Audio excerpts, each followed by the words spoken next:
And if you watched the show yesterday, you know that I am actually on the show yesterday, I said Alpharetta, Georgia. I'm actually in Milton.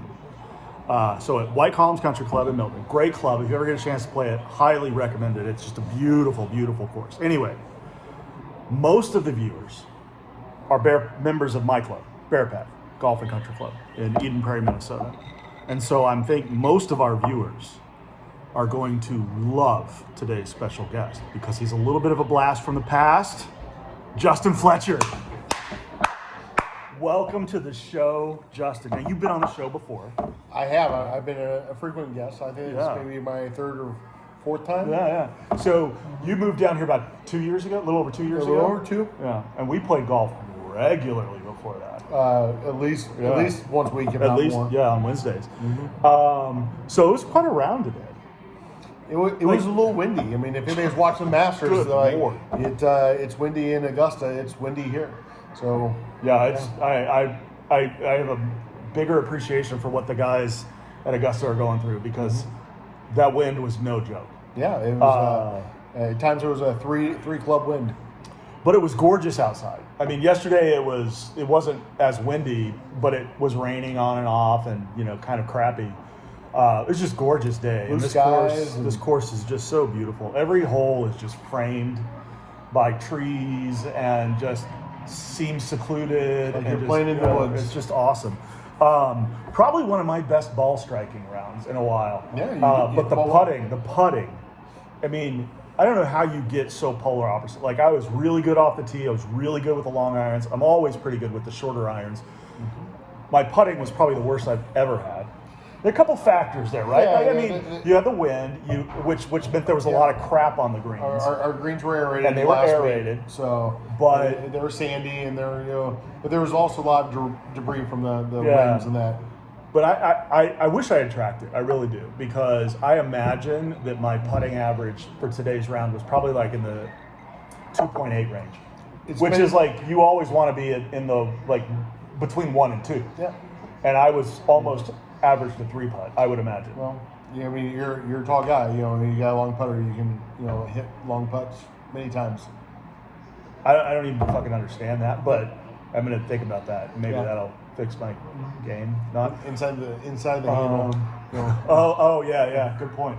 I just need a longer driver. Yeah. And a shorter grip so that I can get as much distance. Yep. For the pickup. I think technically we were supposed to take a max of 2 putts per hole because of the aeration, but we didn't. We played it like real men. We played it, and it showed that there are only 2 gimmies all day. That's probably about right. Everything else we hold out. So you are always super solid off. Basically your entire game. I know you were down on yourself today about the short game. Oh, my chipping was bad. At least, I'm actually not gonna lie. I'm not gonna lie to you. First 14 holes it was bad. I'm gonna friends tell each other the truth. Yeah. And you sucked. Yep. With the short game today, good compared to how you're usually quite good. But like on the ball striking side, the frustrating thing about today's round was there were some drives that we hit that were just laced, but the wind was so there were a couple of holes where we're hitting into the wind, and I'm hitting a 3-wood. I've grounded the driver last season. I'm gonna get my golf tech on here next week and beyond, and I'm gonna get the driver back out of the bag. Hi, Adam. Yeah. Hi, Adam. I'm coming for you, buddy. Adam's my coach. But we're on the tee with Steve. Sorry. And hit it, I hit a couple of tee shots where, you just feel it and right? Mm-hmm. I hit these shots and I'm like, I fucking crushed that thing. And then the wind gets it, and when you get up to your ball, you realize you just drove the ball 180 yards. It's just, I felt like that was on and off all day. Like the wind would just kill us. Yeah. And there was one hole, right? Mm-hmm. What was that? It was on the back, kind of midway through the back. 14. Yeah. And we both are, I don't know, about the same distance out. We both hit 5 irons, and I've got a 5 iron that I mean, this club is like, it's my go-to, right? Yeah. I don't know what it is about this 5-iron. It's actually Kirk Wilson's. I think he loaned it to me, but maybe he gave it to me. I don't know. But anyway, you stole it. Probably. I think you're the 3-wood is Kirk's. Actually, 3-wood yeah. is Kirk's. Nice. And I crushed this. Oh well, first you hit right, and you were like it was crisp. It sounded awesome. It took a great ball flight. And you're like, oh, I crushed that. And then I go up, and I mean, it might have been one of my better 5-iron strikes. Like, it felt pure. It was crisp. That fucking ball just launched. And I can hit, with no wind, if I really, really get a hold of this 5-iron, I can go about 205. But I would normally play at about 190, Yeah, 190 205 is mine. And I swear to God, I don't know that I've ever hit a better 5-iron shot. And it went 150 yards because of the wind. That's how mine went 147. Yeah. So let's talk about bombs because this just never happens. I outdrove Fletch bomb on one hole. Yep. I wasn't really paying attention before that, but I don't think I outdrove you before. But it was on 18. Was it 18? It was 18, but I was hitting 3-wood. So. Well, I hit a 3-wood. Yeah. Okay. I mean, technically, I was closer to the hole, but yeah, you hit it further offline. But yes. What? Oh God! You just can't let me have my moment. So I hit it down the right side of the fairway. You hit it down kind of the middle or the left. Yeah, the middle. And the right had a huge slope to it, and I caught that slope. Yep. So if you just looked at how far we carried him, I'm sure you outdrove me. Yeah, but I hit a very lucky spot in that fairway, and it ran. Yeah, I mean, being in the middle of the fairway is tough. It is. It is. You know what? Golf is hard. Golf is hard. Yeah, the struggle is real. The struggle is real. But it was a fun round. I absolutely love your club. Really, really like this. Miss our friends at Bear Path. We do. Yeah, I tried to get Fletcher to come up next week for our opener. So I mentioned on the show yesterday that we're probably going to open next week. Well, then shortly after the round yesterday, we got the official email. So we're opening on Wednesday of next week. I wanted Fletcher to come up, but he's got to work or some shit. I don't know. Ellie's birthday. Oh, that's right. Daughter's birthday. That's different. That's different. You got to respect that. But we'll figure out for our Bear Path viewers. We'll figure out how to get you up there. I'll be up. Hopefully on a Wednesday, right? We'll be up for a Wednesday, definitely. Let's tell the beer story. So we're on like the third hole. Well, first off, I want to let you know, our course, we actually have a cart girl who actually is on a cart and she drives around the course. So she actually drives around. Oh, that's an interesting concept. And we saw her at least 3 times today. Yeah, I think that's right. Okay. And she's nice. Oh, Evie's awesome. Love you, Evie. Yeah. Shout out to Evie. So we're on like the 3rd or 4th hole, and I'm literally thinking to myself, I'm like, keep in mind, and for my mom's benefit, I'm on vacation right now, right? So the drinking rules are totally different. So we're on like the 3rd or 4th hole, and I'm like, I see the cart girl coming at us. She's pretty far away at that point, and I'm like, I think it might be time to have a beer. Like, loosen up a little bit and have a beer.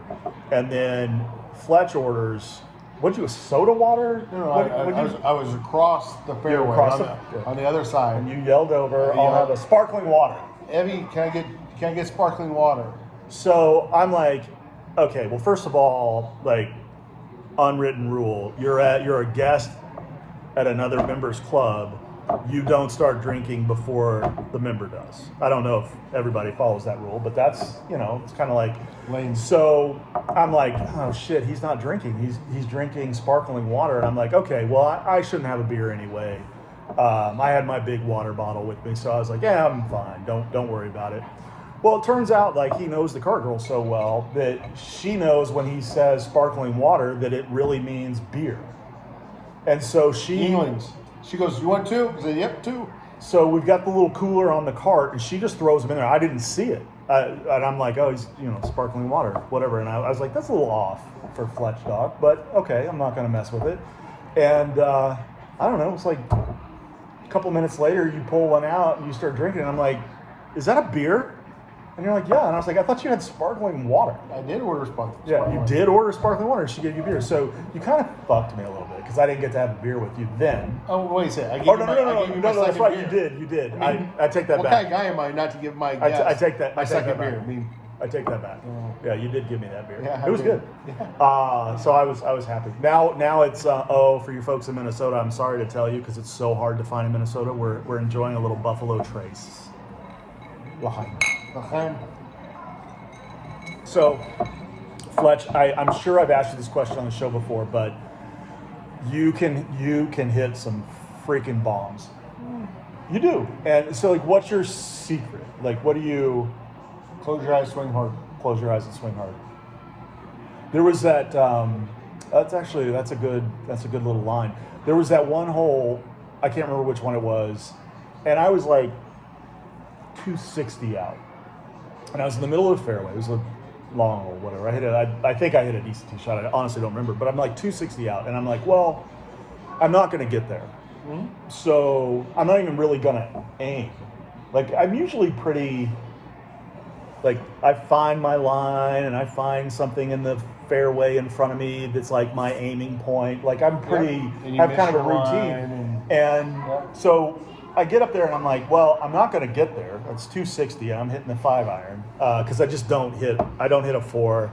I probably should have hit a 3 hybrid, but I hit a 5-iron anyway. And it was like one of my best shots of the day because I didn't care. You weren't actually aiming for a pin. Yeah. I mean, of course, you're aiming in that direction. Smoked it. And you're like from 260 out. It really doesn't matter if you're not going to get there. It doesn't matter how far you hit that shot because your next shot is going to be a reasonable shot into the green. Unless you duff it. And I just smoked it. You did. The wind must have died down for a moment or something to hit let well. that happen.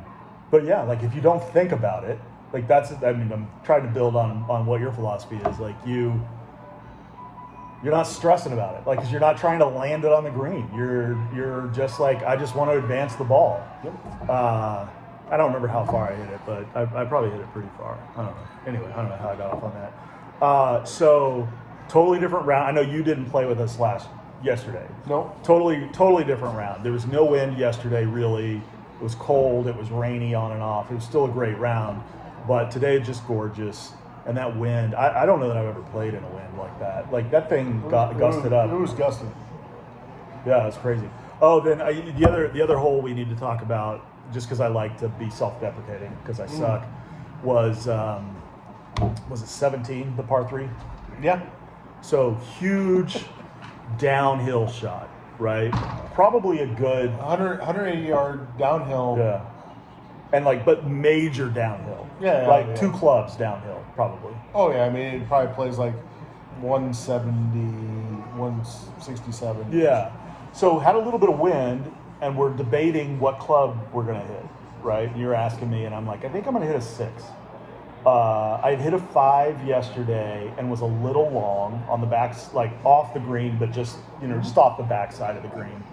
And so I'm like, I'm gonna hit a 6 today, and I'm gonna go for the middle of the green instead of that pin. The pin placement was fucking Back ridiculous, left sucker pin. redonkulous. Yeah, sucker pin placement for Yep. sure. And so I striked it, and It was beautiful. it flies the green and lands in a green side bunker just on the back side. And you had made some comment when I hit it, like, what the hell? Like, I mean, I smoked this It thing. was a good looking shot. And as soon as I hit it, I was like, oh my gosh, this is going to be it. Like, I clubbed down, and I'm like, this is going to be a great shot. And then I think at one point while I was in the air, I was like, that might be a little too far. And Sit. yeah, sit, bite, Bite. do fucking something, right? And so I hit that shot, and I remember you said something like, you hit a 6 that far? I have a 6 in my hand. I'm like, oh, I need to club down. I'm not sure. Yeah, so you're like, you hit a 6 that far? And I was like, yeah. And as I'm walking back to the cart, I turned around because you were on the tee about to hit, and I was like, oh, never mind. I'm actually holding my 5.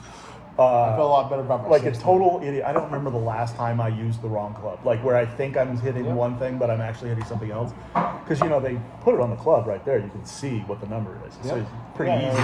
You just look at and that, I somehow just I don't know, grab the 5. 5, complete the circle, it becomes a 6. Didn't make the par. Hit a good sand shot, and then my putting, like I said, is just for shit today. Yeah. At least I did 2-putt that one instead of a 3-putt. But what other highlights do we have of the round today? Other than just good times. Oh, the wind was blowing so hard, our hats blew off in the middle of the 9th fairway. That's right. At the same time, Oh. with the same gusts. My sunglasses at one point went flying. Um, I probably put on and took off this cover up 6 times. Yeah, Because it would get really windy and then it would get cold and I'd put it on and then the wind would die down a little bit and then I'm warm. And then, and sometimes it was on the same hole. Yeah. You had a couple of really nice chips. A great flop shot, Oh. Yeah, I was pretty happy with my Fun short game today. Anyway. Still missed the putt, but he was amazing flop shot. Yeah. Well, what was the hole where I was really proud of myself? And I stuck it, my approach shot, probably within 5 feet. Oh, yeah. And even you were you're like, whoa, that was. I said that. Now that's how you hit a shot. Yeah, that's right. That's what you said. And then From now on, that's how you hit shots. And then you step up to your ball and hit it within 2 feet. I got lucky. Which is that's rude, I would say, at a minimum. I mean, Because you take my moment away from me. Well, I didn't have many chipping moments, so I'm glad I had that one. Oh, by the way, it was so. I was at about 5 feet. Did make the putt. I probably missed 6 5-foot putts today. Yeah, probably. Not even exaggerating. Did you make that putt? I think you did because it was. Yeah. Oh, it was a gimme. I mean, it was that far. So I mean, Yeah. Not a birdie between us today. I don't think. Or did you have a bird? No, I missed both those putts. Yeah. I mean, I would argue I don't think I had even a legitimate birdie opportunity because the few times, it seemed like the birdie putts that I had were all pretty long. I only had one double. So Well, that must be nice. I actually had a snowman today. I didn't have a snowman. I haven't had a snowman in a long time, but on a par 4, so I double parred. Pretty awesome. Anyway, we're gonna cut this one short because it's kind of second episode back to back in a week. But seriously, if you get a chance to come down, especially if you're a bear pather and you're friends with Fletch, come on down. He'll host you and everything's free. I haven't paid for a thing. It's awesome. it's free till next month. Why do you think I joined? I ordered a Buffalo Trace. Actually, it's not expensive. Oh, it's just hard to get. Okay. Anyway, so last bit of good news. So the next episode 3 of season 4, will be next Wednesday. The course is opening. We have our tea time. We have the Auto Bird crew, most of us, getting together on Wednesday to play. So we'll do an episode from the course next Wednesday at Bear Path. Love it. And we'll miss you, buddy. I miss you all. Yeah. See you all right. this Well, summer. listen. Appreciate you guys. Appreciate the viewership. Appreciate the support. And we'll see you next week on the Tea with Steve. All right. Take care. Keep hitting those bombs. Hit the bombs.